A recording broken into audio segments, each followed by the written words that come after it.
Yo creo que el COVID entorpeció casi todo, y no nada más desde el punto de vista médico, sino casi todas las actividades.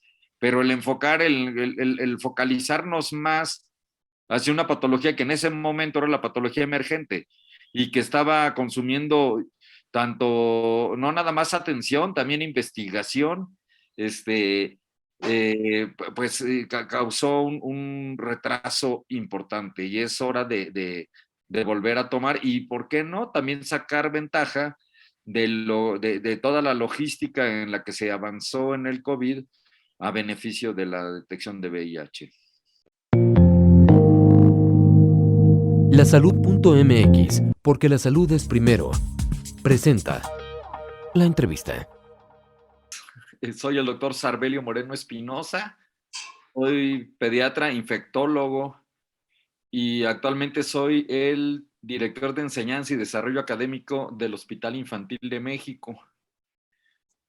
Como todos ustedes saben, la infección por el virus de la inmunodeficiencia humana es un reto que todavía tenemos, que todavía es una enfermedad que sigue teniendo una gran morbilidad y mortalidad. Si bien ha habido grandes avances en cuanto a su diagnóstico y sobre todo en cuanto a su tratamiento que hace de una enfermedad mortal a una enfermedad crónica controlable, aún no se cura del todo y seguimos teniendo en el mundo mucha gente, independientemente de los avances que han hecho la Organización Mundial de la Salud, las ONGs, el gobierno de México, Sencida, todavía sigue habiendo gente que sin acceso o con mala información para aprovechar todas las bondades que existen contra este virus y sigue siendo un gran problema de salud. Hay varios métodos para diagnosticar VIH y los podemos dividir entre serológicos y moleculares. En esta ocasión vamos a hablar sobre todo de los métodos serológicos. Por supuesto que vamos a mencionar algo de los métodos moleculares porque es la parte que sigue a la introducción, que es la serología, pero vamos a enfocarnos más en estos métodos. Y antes que nada quiero recordarles cuáles son las metas para el año 2020. ¿Cuál es la declaración política sobre el VIH y el SIDA de las Naciones Unidas, emitida en 2016? Y esto es importante porque en uno de los papeles fundamentales o de los puntos fundamentales es el diagnóstico. Entonces debemos reducir las nuevas infecciones por VIH a un número menor de 500,000 en todo el mundo. Eliminar las nuevas infecciones entre niños mediante la reducción de las infecciones en un 95% en cada región, proporcionar servicios de prevención completos entre los que se incluye la reducción de daño a chicas, adolescentes y población clave, implementar el objetivo de tratamiento 90-90-90, o sea, disminución del 90% en todas las esferas para asegurar que los 30 millones de personas que viven con VIH tengan acceso a tratamiento, reducir el número de muertes relacionadas con el SIDA y la tuberculosis en un 75%, eliminar el estigma y la discriminación relacionada con el SIDA para este año y diagnosticar 90% de las personas que viven con VIH, y es decir, alrededor de 180,000 personas.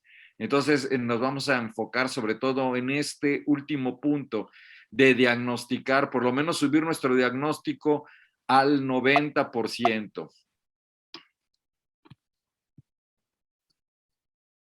Ahora, les voy a mostrar un algoritmo, no un algoritmo de tratamiento, sino cuáles son las pruebas que tenemos. Tenemos pruebas, que las pruebas para el diagnóstico de infección por VIH divididas entre métodos indirectos. ¿Qué significa métodos indirectos? No detección del agente etiológico, sino de detección de la respuesta inmunológica hacia el agente inmunológico. Estas son las pruebas serológicas y las vamos a dividir entre técnicas inmunoenzimáticas, que básicamente son ELISA, y otras técnicas. Dentro de las técnicas inmunoenzimáticas tenemos indirectas, competitivas, en sándwich y captura de anticuerpos con antígenos.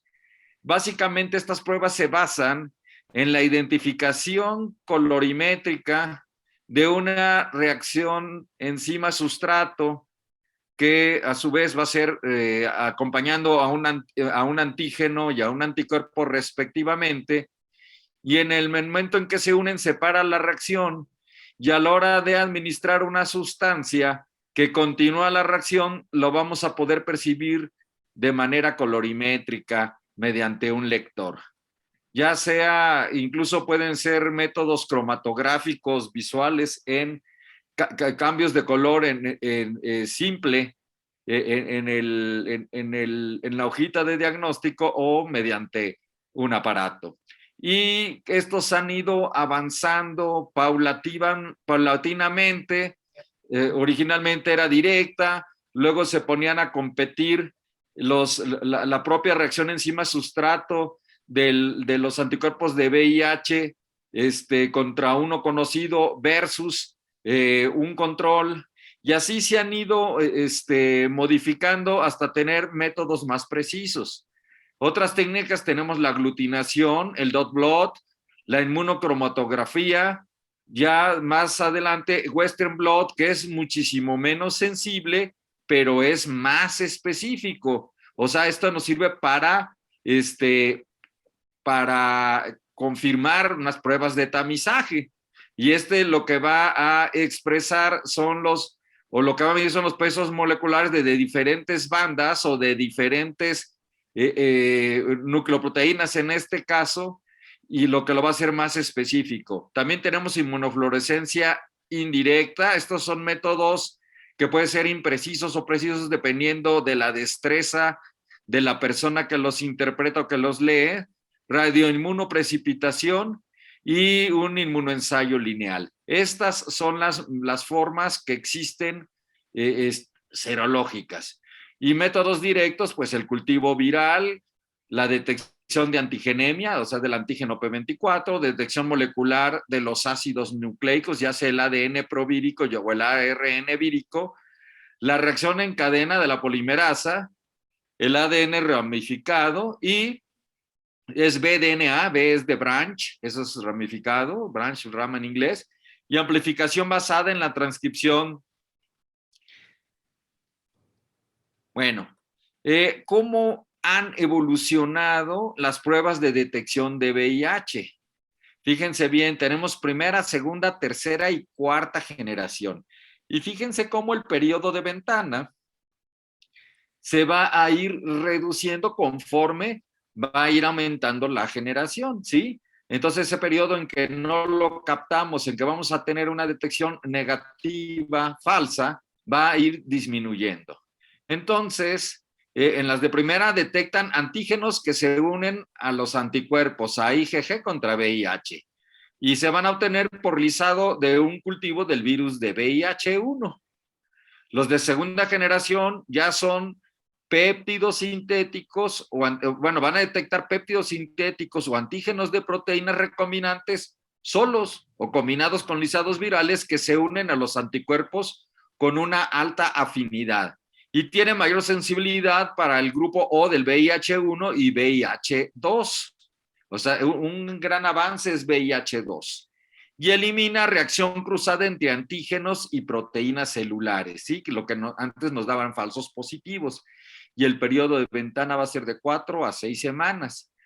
Los de tercera generación van a utilizar péptidos sintéticos o antígenos de proteínas recombinantes para unir anticuerpos tanto IgM como IgG contra el VIH.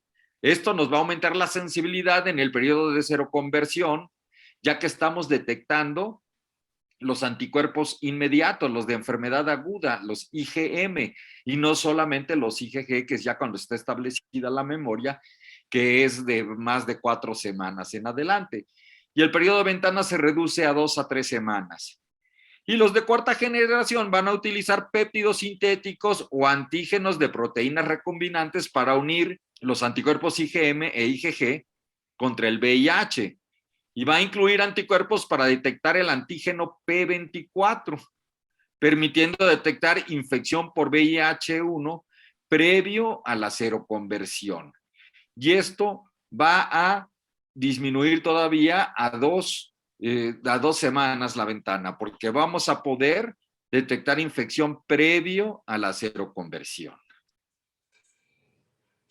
Aquí hay un resumen de los días posterior a la exposición que vamos a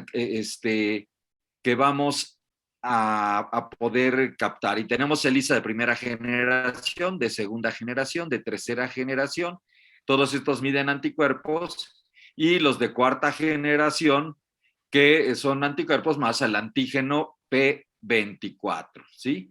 Y posteriormente el ARN, VIH, ADN proviral, que ya serían métodos que no son serológicos, ¿sí? Entonces, fíjense cómo, si nosotros vamos de derecha a izquierda,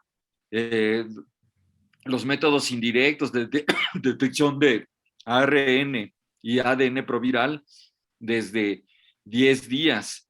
El antígeno P24, lo tenemos como a los 12 días, y completadas las 2 semanas, el ELISA de cuarta generación, que mide anticuerpos más antígeno P24. Ya después vienen los de tercera, segunda y primera generación.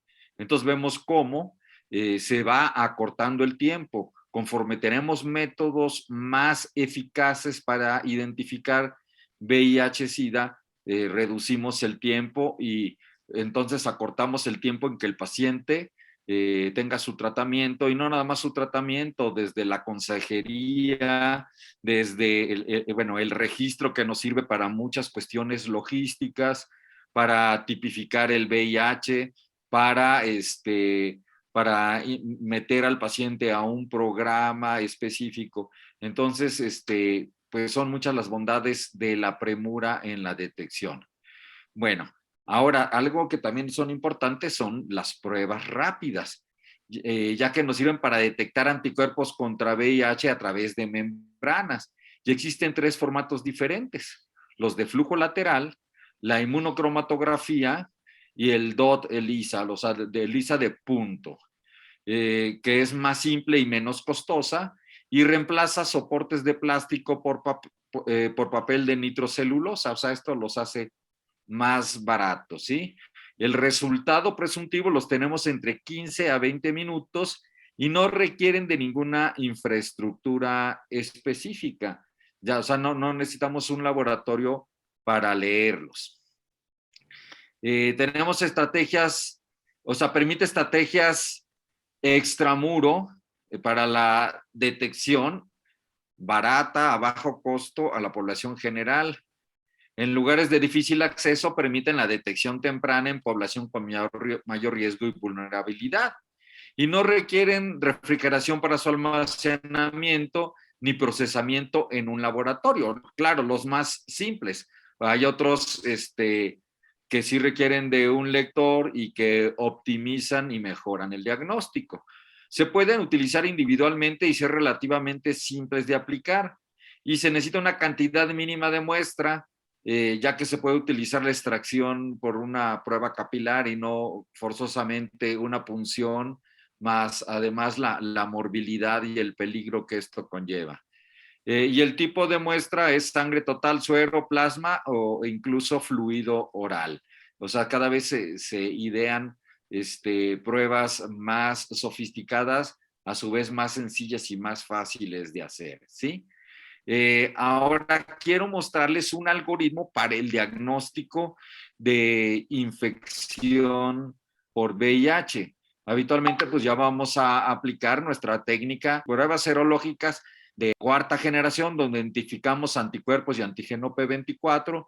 Si es positiva, pedimos un nuevo suero. Si es negativa, informamos de negativa, pero podemos sospechar primoinfección, y hacemos mejor un método molecular para identificar antígeno P24, ADN proviral, ver la carga viral y el seguimiento. En un segundo suero, en el caso de positividad, podemos aplicar técnicas de cuarta y tercera generación, o sea, tener 2 técnicas. Ahora, dependiendo si es positivo, confirmamos con Western blot, y en caso de ser positivo, informamos. Si es positivo o negativo, bueno, confirmamos con Western blot. Si es positivo, pues podemos utilizar ya posteriormente un método o sea, ya después de haber hecho este screening, podemos utilizar un método más poderoso para identificar antígeno P24, ADN proviral y una carga viral, por supuesto. Si es indeterminado, vamos a valorar el patrón, ahorita vamos a eso, o si es negativo. Y una vez, si es indeterminado, pues utilizamos otro método, antígeno P24, ADN proviral y carga viral. Bueno, en caso de que ya tengamos nuestra carga viral, si es positivo, informamos positivo, en el caso de que había sido indeterminado, y seguimos y vamos a pensar en una posible primera infección. Si es negativo, vamos a tomar una nueva muestra de seguimiento. Ahora, en el caso del negativo, en la confirmación por Western blot o indeterminado por Western blot, vamos a utilizar un método molecular, antígeno P24 o ADN proviral. Si es positivo, una nueva muestra y seguimiento, y probablemente se trata de una infección, y si es negativo, pues también no nos quedamos ahí y hacemos una nueva muestra antes que de plano descartemos. Ya una vez que yo tengo VIH 1 2 mediante un inmunoensayo, antígeno, anticuerpo, con el método, bueno, con el ELISA que yo utilice, ya que tengamos una prueba positiva, pasamos a diferenciar si es VIH 1 o 2, ¿sí? Entonces, si sale VIH 1 positivo y VIH 2 negativo, significa que tenemos anticuerpos contra VIH 1 detectados. Si sale el negativo, el 1, y el VIH 2 positivo, tenemos anticuerpos VIH 2 detectados. Si los dos salen positivos, bueno, pues ahí tenemos anticuerpos detectados. Puede ser inespecífico y no por fuerza tener una coinfección por los dos. Si tenemos VIH 1 negativo o indeterminado y VIH 2 o indeterminado, nos pasaremos a hacer detección de ácidos nucleicos. Ahí dice NAT, pero ya en la de abajo dice TAN, que sería como la traducción. NAT es nucleic acid, y acá es, bueno, ya es la determinación, la prueba, el test de ácidos nucleicos VIH 1 positivo. Entonces así nosotros detectamos VIH-1. Aunque para tener ya un diagnóstico de certeza, y por ejemplo en poblaciones en que es difícil tener el diagnóstico, sobre todo en los recién nacidos, en los niños pequeñitos, en que mejor preferimos utilizar métodos moleculares para ahorrarnos de que si es de la madre, si es del niño, si el periodo de ventana o todo, pero siempre nuestro tamizaje, nuestra primera manera de entablar el conocimiento de que el paciente tiene VIH es mediante los métodos serológicos, que fueron los primeros y que siguen siendo vigentes. Algo que me llama mucho la atención en las guías es que, incluyendo las de CDC, que son de un país de primer mundo, le dan la importancia fundamental a las pruebas serológicas, y en los manuales de la Organización Mundial de la Salud veo que no le dan la misma importancia. Ellos se van más rápido hacia las pruebas de detección molecular, y uno pensaría que pues Organización Mundial de Salud es más abierto, es más para África, sudeste asiático, Sudamérica, América Latina. Entonces, pero no caigamos en el restarle la importancia que realmente tienen las pruebas serológicas. ¿Cuál es la importancia de un diagnóstico oportuno? Bueno, la importancia del diagnóstico oportuno, bueno, primero, es un paciente que tiene una enfermedad que es potencialmente grave y que lo tenemos que actuar o que tenemos que actuar lo más pronto posible. Número 2, esa persona puede contagiar a otras personas, tanto a sus pares, a sus parejas, a sus familiares, como a todo el personal de salud que esté involucrado en su tratamiento y en su diagnóstico, por lo cual es muy importante. Actualmente cobra mucho riesgo, un papel muy importante el riesgo laboral.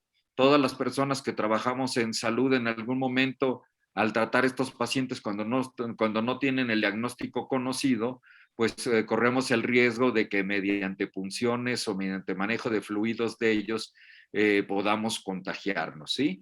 Y otra cosa muy importante es que son métodos que son sencillos, que son baratos, que están al acceso de muchos de los laboratorios, sobre todo en países en desarrollo, donde no siempre tenemos el acceso a los métodos moleculares.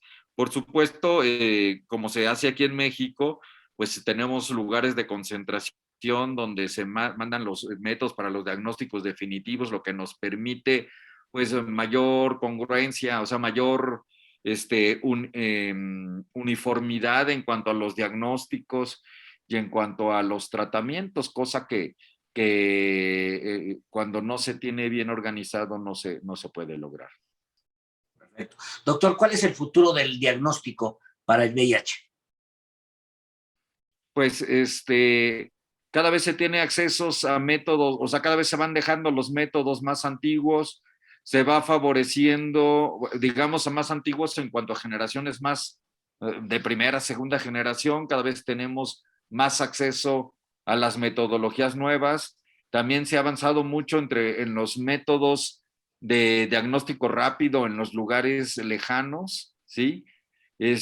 También los métodos moleculares también cada vez están más avanzados y no nada más en los que se refiere a diagnóstico, sino en los que se refiere a detección de resistencias, y pues cada vez la gente tiene más acceso a tener una carga viral independientemente de que a lo que aspirábamos antes, que era con conteos celulares. Ahora, pues en esto se ha avanzado mucho y por supuesto, pues todo lo que se ha avanzado en cuanto al tratamiento, en cuanto al acceso a la terapia antirretroviral altamente activa y también pues los tratamientos que cada vez son más sencillos y más eficaces. ¿Algo que quiera agregar, doctor, por favor?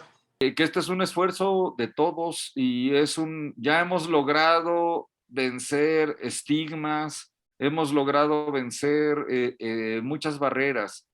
Y la más importante, yo creo que nunca habíamos soñado que toda la población pudiera tener acceso a los tratamientos o por lo menos en teoría, logísticamente se pueda tener, independientemente de los imponderables que entorpecen situaciones en particular, pero el hecho de que se tengan diagnósticos, cargas virales, tipificación, y acceso a la terapia era un sueño que no lo veíamos llegar y gracias al esfuerzo de muchos, y no sin menospreciar a nadie. Antes se pensaba que se tenía que clonar al infectólogo para que viera en todos lados. Hay mucha gente que trabaja bien organizada y que hace funciones importantísimas en todos los centros de atención. Y creo que desde ese punto de vista es como un sueño logrado, pero todavía nos falta mucho. Muchas gracias. Lasalud.mx